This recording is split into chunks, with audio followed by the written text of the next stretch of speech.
할렐루야, 굿TV 세상을 보는 창, 오색 오감을 시청하시는 시청자 여러분, 저는 김포시 또 오고 싶은 교회 목사 윤철종입니다.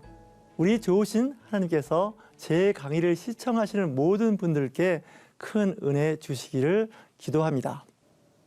손해와 불편 감당하기라는 주제로 이야기해 보려고 합니다. 오늘 말씀은 창세기 31장 38절에서 40절 말씀. 내가 이 20년을 외삼촌과 함께 하였거니와 외삼촌의 암양들이나 암염소들이 낙태하지 아니하였고 또 외삼촌의 양떼의 수양을 내가 먹지 아니하였으며 물려 찢긴 것은 내가 외삼촌에게로 가져가지 아니하고 낮에 도둑을 맞았든지 밤에 도둑을 맞았든지 외삼촌이 그것을 내 손에서 찾았으므로 내가 스스로 그것을 보충하였으며 내가 이와 같이 낮에는 더위와 밤에는 추위를 무릅쓰고 눈 붙일 겨를도 없이 지냈나이다. 그 야곱의 그 삶을 엿볼 수가 있는 말씀입니다. 외삼촌 라반의 집에서 20년을 기숙하면서 많은 어려움을 겪은 과정에서 자신의 수고와 노력에도 불구하고 그 계약서를 10번이나 바꿔가면서 사실 좀 표현이 좀 저속한지 모르겠습니다. 갑질당하는 환경에서 일을 할 수밖에 없었던 야곱입니다. 그러나 그 손해를 하나님께서는 채워주시고 복을 주셨습니다. 물론 그곳에서 얻은 것도 있습니다. 두 아내와 또한 그 종 두 여인을 얻어서 부인이 4명이 되었죠. 하지만 그거는 그냥 된 것이 아니라 거기에 대한 대가를 지불하게 되어 있습니다. 야곱이라는 이름은 원래 태클 거는 사람, 발목을 잡는 사람, 그런 뜻의 이름을 갖고 있는데 그는 좀 생각이 얍삭했던 것 같아요. 자기의 목적을 위해서는 형도 아버지도 속일 만큼의 어떤 그런 사람입니다. 근데 그 대가는 컸습니다. 공정거래를 지키지 않는 그런 외삼촌 집에서 살게 되었습니다. 오늘 본문 말씀에서 나오는 것처럼 20년 동안 얼마나 수고했을까요? 물론 그런 성실함은 있습니다. 암양과 암염소가 낙태하지 않도록 정말 성실하게 밤에 이슬을 맞아가면서 그 양들을 지켰습니다. 내 양도 내 양이지만 그 주인 되는 외삼촌의 양들을 잘 돌봤다는 것이죠. 때로는 사나운 늑대나 곰이 나타나서 그 양을 해칠 때에도 그 손해보는 것에 대해서 자기가 보상을 했다는 얘기가 아닐까요? 심지어는 양을 치는데 양을 훔쳐가는 도둑들이 있었습니다. 낮에 훔쳐가는 도둑도 있었고 밤에 훔쳐가는 도둑이 있었습니다. 재산상의 피해가 있었던 것이죠. 그럼에도 불구하고 그는 그 피해를 외삼촌으로 돌리지 않고 내 것으로 보충했다고 이야기하고 있습니다.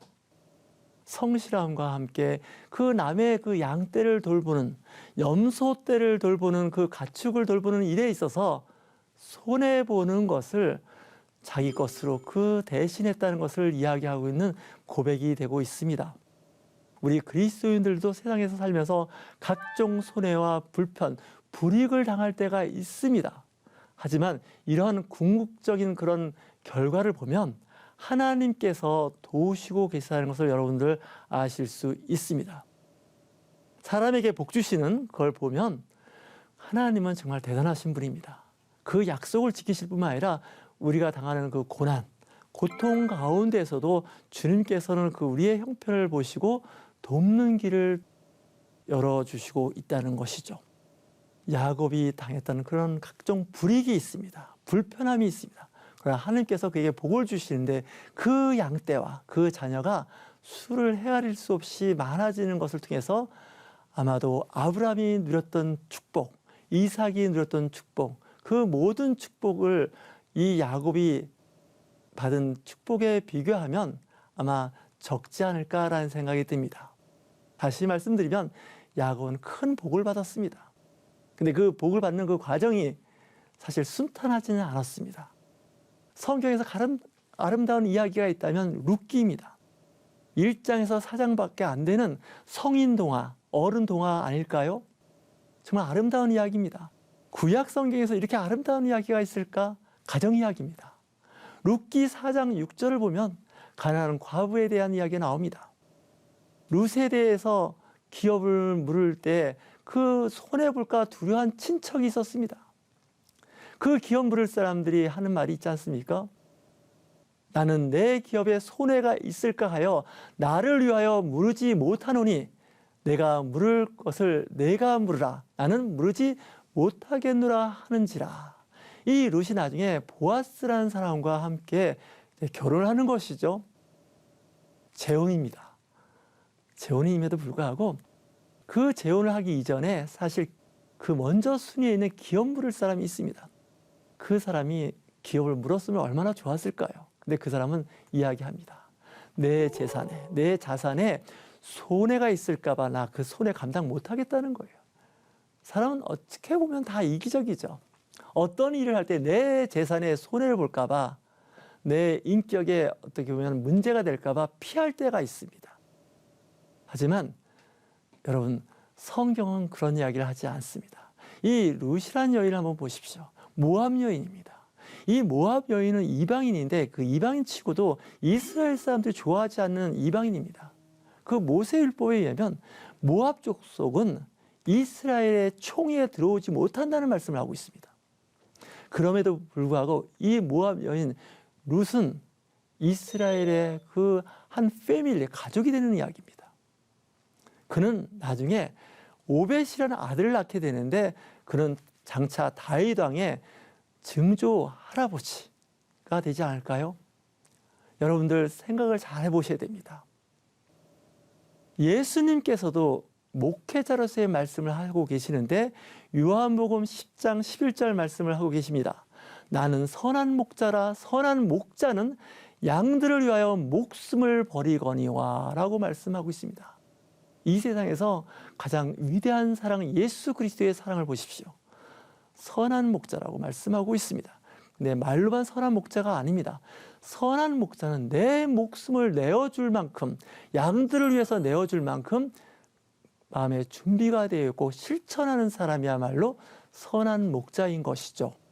선한 지도자, 선한 영적 리더자가 되려면 그 양떼를 위해서 내 자신이 희생해야 되는 것이죠. 다시 룻기로 돌아가면 그 룻이라는 그 모압 여인은 어머니를 따라옵니다. 어머니가 가는 곳에 나도 따라가겠다는 거 아닙니까? 어머니의 그 하나님, 주님이 곧 나의 주님이고 나의 하나님이라는 그 신앙 고백 얼마나 위대합니까? 어머니가 죽는 곳, 그 묻히는 곳에 나도 죽고 묻히겠다는 겁니다. 이런 신앙 고백을 하는 저와 여러분이 되실 주님으로 축원합니다. 룻이 볼 때는 아직 나이는 젊습니다. 기회가 있습니다. 희망이 있는데 그가 선택한 것은 손해보는 겁니다. 불편을 감수하는 겁니다. 그랬는데 베들레헴의 사람들이 그 모압 여인을 보는데 그 여인에 대한 그 효심에 감동을 받습니다. 이방인입니다. 과거부터 썩 좋은 관계가 아닌 이방인임에도 불구하고 그 마음을 보는 것이죠. 우리는 사람의 그 겉모습을 볼 때가 있는데 겉모습보다 그 내면의 세상을, 내면의 세계를 바라보는 여러분이 되실 주인으로 축원합니다. 겉으로 드러나는 여러 가지 스펙이 있습니다. 겉으로 드러나는 여러 가지 이력이 있습니다. 그것보다 더 중요한 건 그 사람의 마음입니다. 그 사람의 심지를 봐야 되지 않을까요? 예수님께서 이 세상에 오신 것은 십자가의 죽으심입니다. 내가 이 땅에 온 것은 내가 죽음으로 인해서 이 땅을 구원하는 그 일을 감당하기 위한 것입니다. 예수님께서 말씀하십니다. 누가복음 14장 27절 말씀.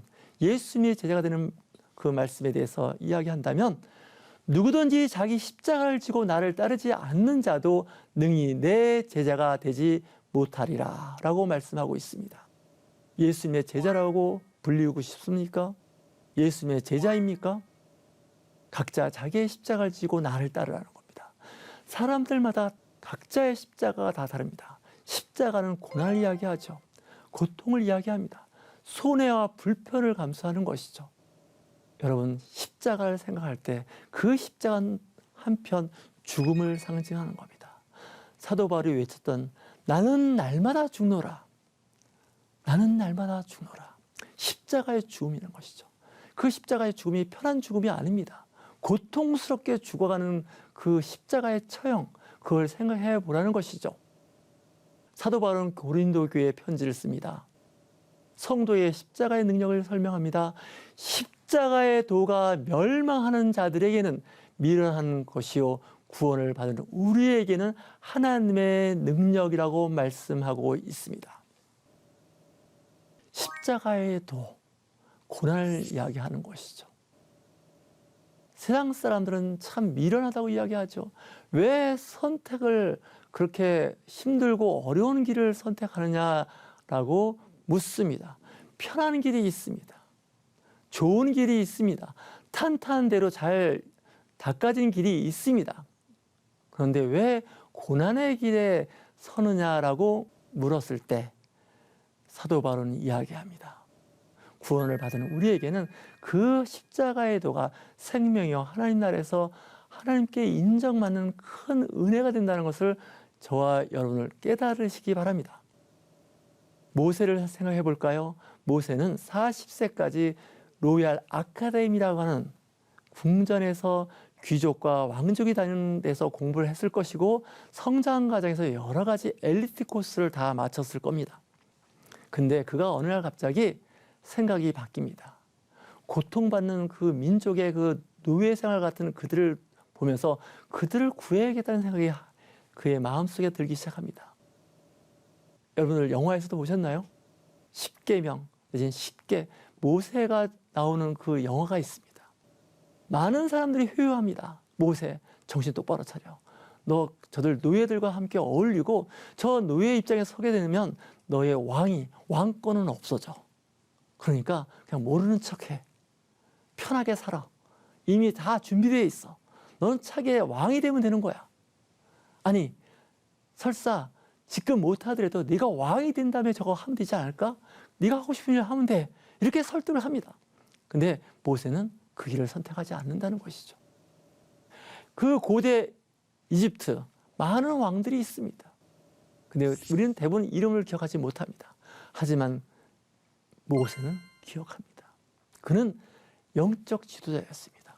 또한 정치적인 지도자였습니다. 그의 마음은 항상 낮은 사람, 어떻게 보면 그 천한 사람들, 노예의 그 어려움에 그의 마음은 있었다는 것이죠. 물론 그는 인간의 어떤 혈기를 통해서 큰 사고를 치고 망명을 할 수밖에 없는 운명이 있었지만 하나님께서는 그걸 기억하고 계십니다.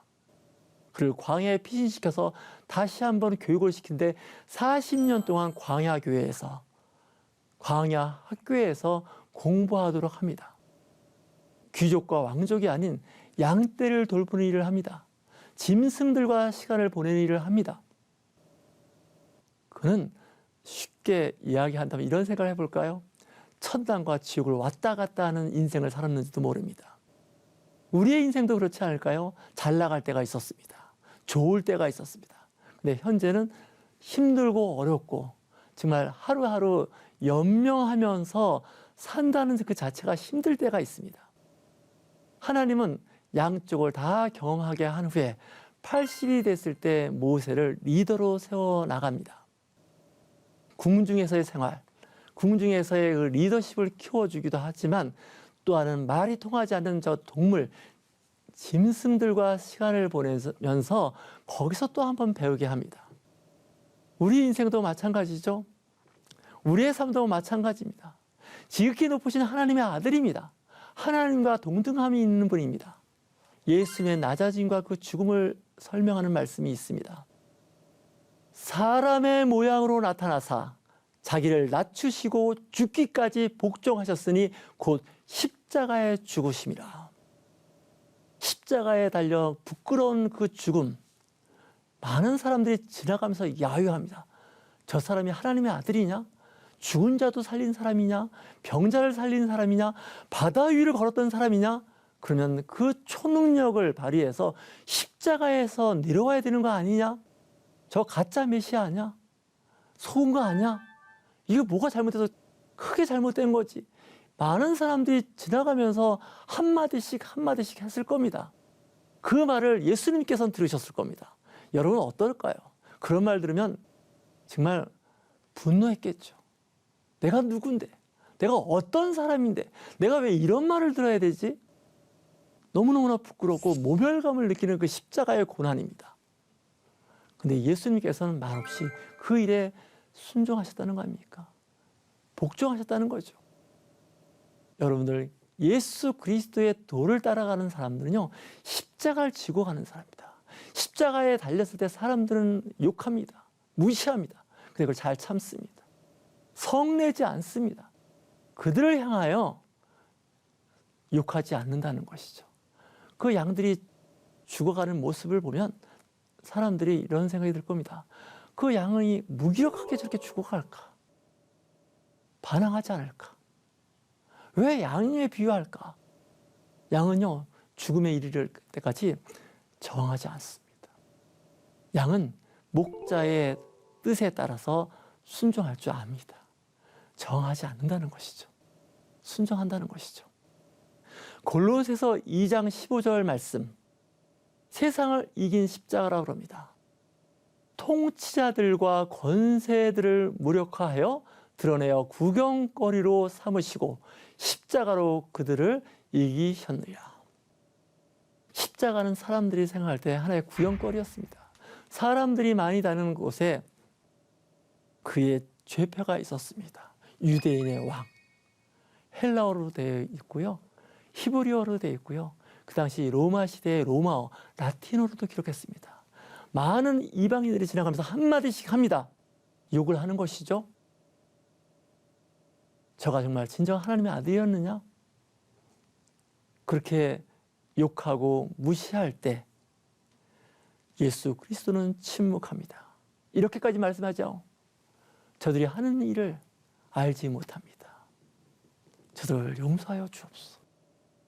마치 스데반이 돌에 맞아 죽어가면서 했던 그 기도, 저들이 하는 일을 저들이 알지 못합니다. 이 시대의 그리스도인들이 어떻게 살아야 할지 우리 다시 한번 생각해 보시기 바랍니다. 빛과 소금의 역할을 감당해야 합니다. 여러분들, 세상과 싸워서 이길 수 없습니다. 우리 그리스도인들은. 왜냐고요? 세상은 우리보다 더 강합니다. 오직 성령, 주 예수 그리스도 이름으로 세상을 이길 수 있습니다. 하나님이 주시는 그 초능력이라는 게 있습니다. 때로는 그것이 불편하고 때로는 그것 때문에 여러 가지 모멸감을 느낄 때가 있습니다. 위태롭기 그지 없습니다. 그러나 여러분들 기도하시기 바랍니다. 하나님은 이 세상 그 어떤 것보다 강하십니다. 우리의 미래, 우리의 그 앞으로 일어날 여러 가지 일들을 생각하면 기도하시기 바랍니다. 기도로 세상을 바꿔야 합니다. 그리고 또한 하나님의 말씀으로 세상을 바꿔야 합니다. 때로는 그것 때문에 불이익을 감수할 수가 있습니다. 손해볼 수가 있습니다. 저는 가끔 저희 교회 성도들과 함께 하는 말이 있습니다. 손해 좀 보고 삽시다. 좀 불편하게도 삽시다. 이걸 감내하는 것이 그리스도인입니다. 그랬더니 하나님께서 좋은 길로 인도해 주시더라는 거죠. 선한 길로 인도해 주시더라는 것이죠. 그리스도인들이 손해보셨습니까? 하나님께서 더 크게 보상하십니다. 불편을 감수하셨습니까? 하나님께서 더 좋은 길로 인도해 주시는 것을 저는 주변에서 많이 보았고 저희 삶 가운데서도 저는 많은 간증이 있습니다. 그때는 억울했습니다. 그때는 손해보고 힘들었습니다. 근데 하나님께서 다른 쪽에서 채워주시는 것을 경험했습니다. 여러분, 영적으로 예민해져 보십시오. 알 수가 있습니다. 깨달을 수 있습니다. 하나님께서 일하시는 것을 볼 수가 있습니다. 우리는 기도합니다. 그러면 그 기도에 따라서 하나님께서 응대하시는, 일하시는 것을 우리는 볼 수 있습니다.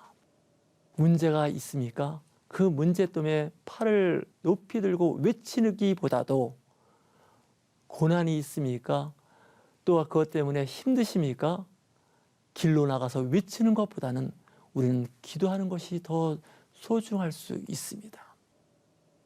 문제에 당면했을 때 이 문제를 어떻게 해결할 수 있을까?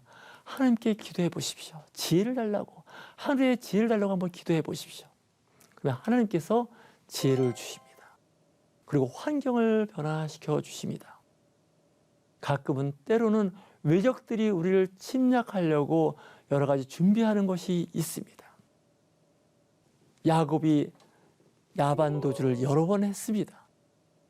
세겜성에서 또한 야반 도주를 할 일이 있었습니다. 그랬을 때 하나님께서 그 주변의 그 부족들, 그 가나안 종족들의 마음에 두려워하는 마음을 넣어주었다고 말씀하고 있습니다. 그러면 전쟁에 이긴 겁니다. 그 적들이 그들을 볼 때 두려워하는 마음을 주었다는 거죠. 그 마음을 결정하고 움직이는 건 하나님이십니다. 하나님은 그들의 마음을 강팍하게도 하시면서 그들의 마음을 두려움에 휩싸이기도 하십니다. 또한 그들의 마음을 선하게 착한 마음으로 바꿔주는 그런 능력도 갖고 계십니다. 우리는 그분의 그 선하심을 바라봐야 됩니다. 주님, 저희들에게 선한 마음을 주옵소서. 저희들에게 경건한 마음을 주옵소서. 어려움을 당하고 손해를 당하고 때로는 피해가 있고 그일로 인해서 불편을 감수하더라도 그 너머에 하나님의 그 거룩한 뜻, 생각을 알게 하여 주옵소서. 분명히 그 이면에 하나님께서 준비하고 있는 그 어떤 것들이 있습니다. 때로는 그 일 때문에 수천만 원, 수억 원의, 수십억의 손해를 볼 때가 있습니다. 그러나 여러분들 감수하십시오. 그냥 침묵하십시오. 그러면 하나님께서 들으십니다. 하나님께서 그 이상을 채워주십니다. 저는 그런 간증이 있습니다. 저는 그것을 목격했던 사람입니다. 제발 재판정에 가서 재판하지 마십시오. 소송의 전문가가 되지 마십시오. 그럴 때 차라리 손해를 보는 겁니다. 그것 때문에 불이익을 당하는 겁니다. 그랬더니 하나님께서 세상 사람들의 마음을 움직여서 그를 돕기 시작하다는 것이죠. 하나님은 사람을 통해서 일합니다. 믿는 사람, 신실한 그리스도인들을 통해서 일을도 하시지만 때로는 예수 믿지 않는 사람, 예수님을 모르는 사람을 통해서도 하나님께서 일을 하십니다. 그들을 통해서 선한 일을 하고 계십니다. 하나님의 그 영역은, 하나님의 계획은 우리가 알고 있는 그 이상의 영역입니다. 하나님을 좁게 어떤 제한된 공간에 가둬놓지 마십시오. 그분의 계획은 그 공간에 갇혀 있을 수 없습니다. 여러분들이 알고 있는, 여러분들이 인지하고 있는 그 능력보다도 더 위대하시고 광활하신 분이 하나님의 계획입니다. 생각입니다. 마음입니다. 인간은 하나님의 마음을 다 헤아릴 수가 없습니다. 눈앞에 보이는 손해, 눈앞에 보이는 이해관계에만 예민해 있는 것이죠. 여러분들 좀 더 멀리 보십시오. 저 지평선 너머에 저 멀리 보십시오. 여러분들이 보는 세상은 한정되어 있습니다. 지구 건너편을 우리는 육안으로 볼 수가 없습니다. 그러나 이 지구 반대편에도 사람이 살고 있고 거기에서도 교회가 있다는 거 아니겠습니까? 하나님의 영역을, 우주로 그 영역을 넓혀 보십시오. 그리스도인들은 마음이 넓어야 됩니다. 그 이상 넓어야 됩니다. 성경은 그 말씀을 하고 있습니다. 십자가의 죽음 원하는 사람 한 명도 없습니다. 부활의 영광에 관심이 있으십니까? 부활의 영광에 이르기 전에 십자가의 죽음이 있어야 됩니다. 서양 속담에 있지 않습니까? No pain, no crown. 고난 없이 왕관이 없다는 거죠. 승리가 없다는 것이죠. 지금 당하는 어려움이 있습니까? 분명히 이 어려움은 언젠간 끝날 겁니다. 뭐 개인의 차이는 있겠지만 짧게 끝나는 사람도 있고 긴 터널을 지나는 것 같이 어두운 시간에 있는 분도 있습니다. 그러나 궁극적으로 하나님은 그 어려움, 힘듦, 고난, 그리고 손해, 이 모든 것을 보상하실 그 때가 있습니다. 야곱이 이야기하지 않습니까? 라반 외삼촌으로부터 사기당했습니다. 그것도 10번씩이나 사기당했습니다. 그랬는데 하나님께서 그의 일에 간섭하시더라는 것이죠. 관여하시는 거죠. 그에게 복을 주시지 않습니까? 야곱의 축복입니다. 처음에 힘들었습니다. 자기도 그 사기에 말려들었고 자기도 사기를 친 적이 있습니다. 그러나 하나님은 이 모든 것을 다 선하게 바꾸시는 능력이 있으신 것을 저와 여러분들 믿으시길 바랍니다. 여러분들 이 시대에 내가 손해보고 불편하다고 억울해하지 마십시오. 분명히 이것은 선하게 바뀔 것입니다. 저와 여러분들 오늘 하루도 복된 하루가 되실 주님의 이름으로 축원합니다. 감사합니다. 하나님의 말씀으로 세상을 이해하고 바라보는 마음의 창이 여러분 안에 열리기를 소망합니다. 이 시간 마치겠습니다. 감사합니다.